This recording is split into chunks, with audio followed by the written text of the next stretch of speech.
teena ka soo jeeda cailadaada qoyskaaga. qabiilkayga waxaa lagu magacaabaa fayruusyada taajka leh.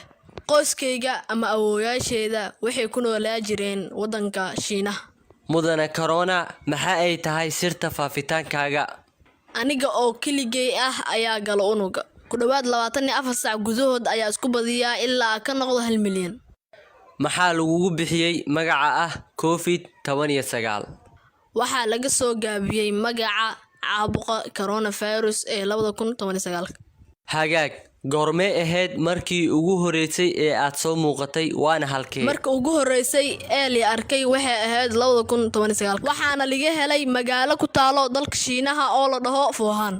gartay marka adiga sidee ku faaftaane? waxaa raaca dhibaha yaryar ee ka imaada hindisada qofka qaba coronavirus, salaanta, habisiinta iyo shumiska. hagaag mudane corona marka intee ka gashaa qofka caafimaadka qabana jirkiisa?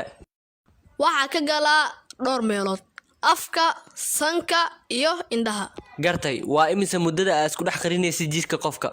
waxaa ku dhex gambadaa qofka 2 ilaa 14 maalin, marmarka qaarna 5 ilaa 6 maalmood ayaa kaga soo muuqdaa qofka. maxay tahay hadafka ama ujeedada kaasoo kugu dhiirigelinaya inaad qofka jirkiisa gashid inteena weerartaane? waxaa weeraraa habdhiska neefsashada, waxaan isku dayaa inaan buriyo. hagaag maxay tahay bii'ada aad jeceshahay oo hoyga kuu noqotane? waxaan jeclahay deegaanka qoyan ee qabow ee leh harka ama hooska. hagaag mudane corona maxay tahay astaamaha lagugu gartane? qandho, daal, hergab qalalan iyo qofkoo neefsashada ku adkaato. hagaag marka maxaa jeceshahayne? waxaan jeclahay cariiriga iyo isdhexgalka dadka ee nadaafad la'aanta iyo meelaha qabow ee qoyan. maxaane neceb tahay? waxaan necbahay guryahoo la joogo, nadaafadoo la badiyo iyo deegaanko qalalan. adiga ma dishaa qof kasta oo aad jirkiisa gashidne? maya, aniga dadka qaar waxay iga faafiyeen waxaanan jirin oo been ah. 80% dadka ku dhaco way ka bogsoodaan wayna caafimaadaan. 17% dadka ku dhaco waxay u baahan yihiin karantiil iyo gargaar caafimaad. hase ahaatee waxaan dilaa 2 ilaa 4% dadka ku dhaco. maxay tahay sifada uu leeyahay qofka aad dili kartid? waxaan dilaa dadka waaweyn ee cayiran ee qaba cudurka sokorta, dhiigkarka iyo cudurrada habsadiska neefsashada. ma ku dhacdaane carruurta yaryar?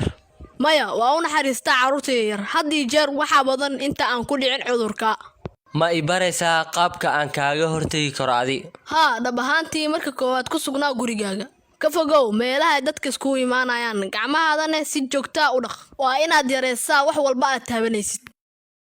mudane corona waxaan ogaanay oo baranay wejigaaga madow, ma leedahay weji kale oo cad?